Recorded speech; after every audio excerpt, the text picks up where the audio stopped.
Hi, everyone. I think this is possibly the most intimidating panel to come on. I mean, everyone on the stage, I've been a journalist longer than any one of these guys were born. So all of these kids have decided to drop out of college or not go to college in order to actually do something. They've been helped to do this by Peter Thiel, who has given them all $100,000 each for 2 years in order to not attend university. So it's a pretty provocative decision, but obviously all of you decided to take that up. So I just want to introduce them really quickly. We have Riley Ellis, 21 years old, who wants to solve cancer, you know, a little small ambition. We have Noor Siddiqui, who wants to solve poverty, and she's 20. And finally, we have William LeGate in the middle, who wants to change the way we discuss and discover apps. And he's 20 as well. And he first appeared in the New York Times aged 15. And we were just talking off stage, and he said he's now kind of over his most peak level of interest in the media when he was 19. So he now thinks he's too old for this gig. So I want to start by asking each of them very quickly to sum up their great idea, which meant they wanted to quit university and take up their fellowship. So starting with Riley. Cool, yeah.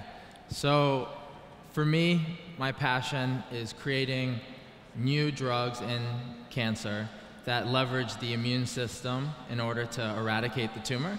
And what does that mean? Well, you can re-engineer and teach our own body to target and recognize the tumor, and with those technologies, decrease the side effects and access more patients.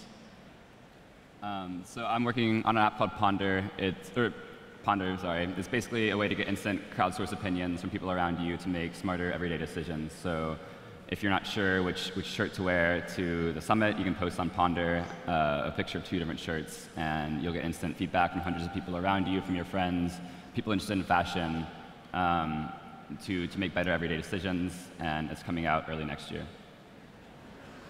Yeah, so the reason I took the fellowship is because I wanted to learn from people who scaled companies who had millions of users. So in high school, I worked on a nonprofit, and I'd seen something at a very, very small scale, and that's why I took the fellowship. And right now, I'm working at a company called Remedy, and what Remedy does is it allows you to get diagnosed immediately rather than having to wait 2 to 3 weeks to see a specialist. And right now, we're at 3 hospitals at Harvard, and over the next quarter, we're hoping to be in 4 more. Okay, so what I'd like to start with is an interesting choice, deciding not to go to university. So tell me some examples of, I know your father was completely against the idea of you not going to university. So can you just tell me something about the resistance or curiosity you've had about this scheme, and whether you think it's a great idea? So for me, my parents were very supportive. I was kind of lucky there. Actually, after I got the fellowship, my dad he told me that he actually didn't think I would ever finish college because I would drop out and do a company. So I was sort of lucky there. I know Noor, his parents, I think, were not quite as supportive. So I applied to the fellowship in secret. I didn't tell them about it because my parents were like, "Oh, you don't want to be Peter Thiel's guinea pig." But after they met a lot of people who were involved in it, and they talked to the foundation. They were much more convinced, and they're pretty supportive now. After we've made some progress on things, yeah. So you were at Dartmouth, and yes. How surprised were your kind of fellow students when you just said, "I'm walking out of here"? Well, I think most people thought I was crazy, just for dropping Dartmouth after working so hard. I did 13 APs in high school, and all just to go to college, and then I'm pretty much saying, I don't want to do this. I'm just going to go out there and try to create a cancer vaccine. And I think it was me independently thinking about the idea, the research we had done so far, and I guess the goal, because the reason I wanted to go to college was to one day be able to work on drugs that help people, and if I can do that right now, why do I need to wait 2 more years? So when I would say things like that, the president of Dartmouth, other people were, okay, we'll see how you do, and now everyone's really supportive, which is pretty awesome. So we were talking off stage about the benefits of actually being young, because being naive can be incredibly helpful as an entrepreneur, because you don't know how hard it is to do stuff. And you were talking about the kind of questions that you ask in meetings. So do you want to just talk through each of you about how actually being young and stupid or young and brilliant can really help? So starting with Riley. Sure. So I have no idea what I'm doing, and I think that's okay. And the reason being, when we meet with pharmaceutical companies and we're thinking about collaborations and partnerships, as we go from mouse to now we're moving into monkeys, which is an experience. And pretty much I'll ask a question that I think most people would say is stupid or something you learn in your PhD or MD. And I'll realize a lot of people don't have answers to those questions. And they're more focused on the data we're generating, and the scientific questions we can go pursue with new experiments. So I think it was realizing that there's too much in biology to know for one person to know, and just to pursue truth at all costs, and just to be honest with yourself and your team. What do we know, what do we not know, and pursue what we don't know. I think has helped us to move quicker through the process and kind of cut through and decrease risk factors based on honestly just pursuing truth. And William? Yeah, so I mean, for me, I guess the biggest role my ignorance really played in me being here now is like when I was younger. I got an iPhone for my birthday. It was the 3G, and the App Store had just come out, and I'm like, I'm just going to make an app. I had no idea what was involved. No idea that you actually had to code. I thought it'd be like a PowerPoint presentation where you drag and drop, and I'd have an app the next day. And if I knew how much work was involved, I actually probably wouldn't have done it at the time. I'm glad I didn't, and I'm glad I kept on going and going and going. And I thought that it would take 3 hours, and ended up taking around 3 months for my first app. But I released it. It got in the top. It was this dumb little news aggregator app, and it got in the top 10 for the news apps in the App Store because it was so young. There were like 10,000 apps. It kept on making more and more, and they caught on. So yeah. Yeah, I think that what's really exciting about being young and why that's useful as an entrepreneur is that you're really uncompromising. You haven't failed so many times that you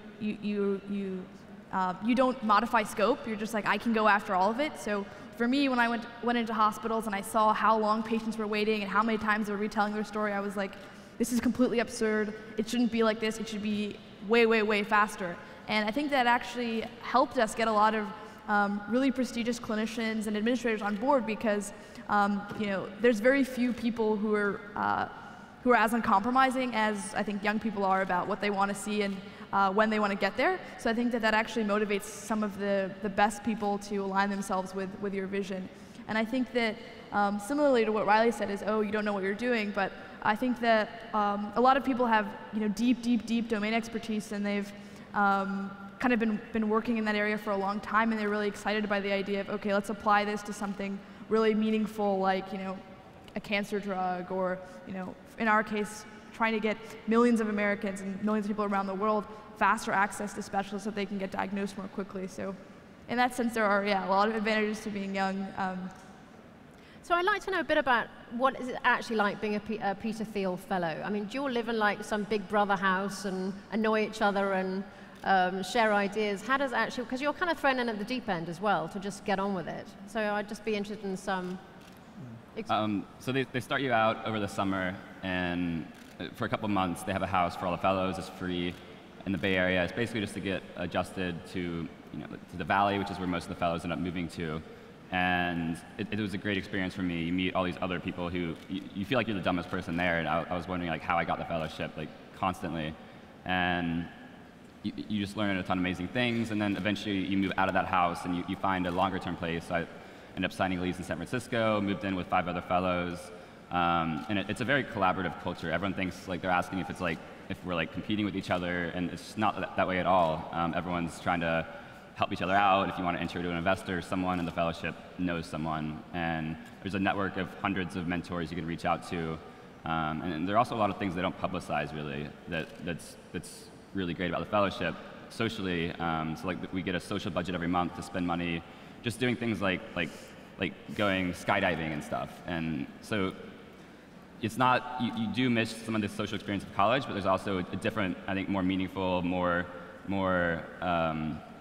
kind of connected social experience in the fellowship, and everyone's been great so far, and I've had a great time. So. Riley? Yeah, so I started in San Francisco and then moved to Boston. And the reason was because life sciences biotech is great in Boston. So I spent some time with the other fellows, very close, and now I'm not where most of them are. And it's kind of already lonely leaving school, and then even more lonely leaving your 20 group of people who are doing the Teal Fellowship. So some of my favorite moments in the year are when we come for summits, when I get to see these guys at conferences, because I don't get to see everybody, once a week. So you don't have to be in San Francisco, but do you feel you've missed out on kind of college life? Because I know you've been, but you too. Well, what I would say is that I think the fellowship has gotten a little bit more established, actually, as the years have gone on. So when I started, there wasn't this community house. It was much more, they've actually started coddling them a little bit more than they used to. But I would say that, there's, all the fellows are really busy on their own projects. Like, I see these guys at conferences and at, at summits, but I would say that it's not like the college experience where you're, in a dorm and you see your friends every day between classes. It's sort of like you see each other when your professional interests align, basically. Yeah. So I want to get to kind of back to your ambitions about what you hope to achieve and how you're going to save the world in different ways. I was just speaking beforehand. Apparently, you have a 10-year plan for what you want to be doing, which is kind of scary. But perhaps you can each talk me through, now you've done this fellowship, what you think you can now do with it. Okay. 10-year plan?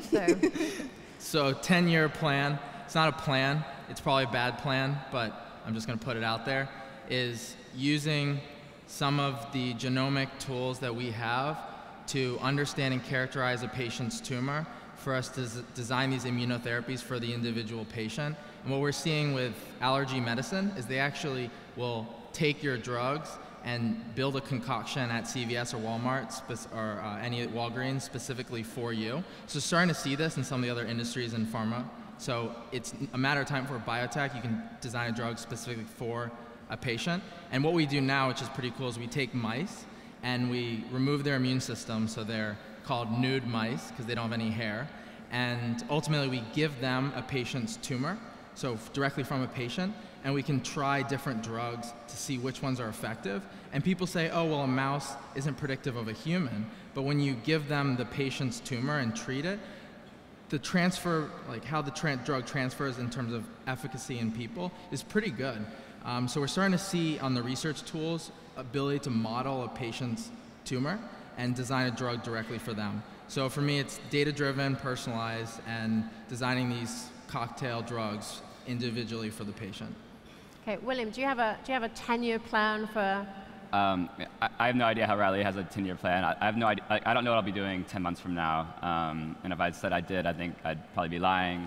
10 months ago, I was working on a completely different project, and I'm in tech, so things change pretty fast. They move very, very fast. I guess biotech's a little bit of a different industry, but I don't know. But I'm not that scared either. I've built a network through the Teal community and starting to extend beyond that of great mentors and people who are there to support me. And like regardless of what I'm doing, I feel like I have a good, I guess, support network and infrastructure sort of there to help me out with whatever I do. All right, so. Yeah, I mean, I think what's really important to me is that I think that like young people today should aspire to do things that are important and benefit a lot of people. I think that, yeah, their heroes should be people like Jimmy Wales, should be people, who are doing something maybe with technology, maybe not with technology, that radically benefits a lot of lives. And I think that the Valley has a great opportunity to do that. Tech has a great opportunity to do that. And I think we just need to apply it to the important problems in healthcare and education and government, and not compromise about forcing those industries to change, because if we don't, they're just going to continue to stagnate. And the establishment doesn't get better by itself. You have to sort of push it to change. So what I'd want to see 10 years from now is that there's more examples of that, and that people aren't hustling after wealth or after celebrity, but after how can I most radically benefit the most number of lives. So tell me, are you all competitive with each other? I mean, do you kind of keep track of which Thiel fellows are doing really well and who's falling behind? How does that work?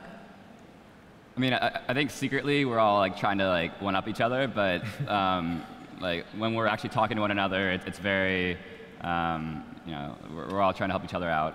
I think, like I mentioned earlier, and it doesn't help you to try to like be competitive. I think like in the end, if you want to be successful, you are going to want to help others out because they'll be more inclined to help you out later on. And I've definitely like seen that with my stuff, and I'm sure that Riley's had the same experience, and Noor, and I mean, at least for me and what I've experienced is very non-competitive. So if you had to, you know, there's probably a lot of young entrepreneurs in the room. If you had to say to them, is this a good thing to be doing? Obviously, you're probably all going to say yes because you're taking, you know, a lot of money from a man who's hoping you'll be successful. But do you have any regrets, doubts, advice for someone who might be thinking about applying for this? So I don't think any regrets, but my piece of advice, and I don't have enough perspective on this to know if this is true or not, but I think if you pursue the biggest idea that you have and see it through to fruition or failure, I don't see how you can fail in the end. And I think with the Thiel Fellowship, you're encouraged to do that and you feel support to go after that. So anyone who's interested in the Thiel Fellowship, think big, dream big, be practical about like day-to-day what you could be doing to achieve that goal, but just don't give up. I would say it's pretty brutal. I feel like it's definitely really hard, and if you don't really care about it, it's not gonna work out. But you should definitely go in with the mindset knowing that it's gonna be difficult and still want to do it, I guess. And finally, William, just to close up. I mean, no specific regrets. Obviously, I never got the whole college social experience, which is something I do wish I was able to get. But luckily now I'll be throwing parties at colleges for my app coming up soon, and so I'll still sort of get that. And yeah, so no regrets specifically. I guess the one thing that's a little different than I thought it would be is it's a lot more, and I think this applies to all entrepreneurs and not just the Thiel Fellowship, but it's a lot more lonely being an entrepreneur than you would think. You think it's like this like glamorous job, but you're actually just sitting in the office a lot of the time, just working, you know, nonstop, and you know, you come out to things like this, but that's not, you know, not the norm. So yeah. Well, I'm afraid I have to close up there. I just want to thank the panelists, Riley, Noor, and William. Thank you so much for joining us, and I'd just like you to join me in thanking them.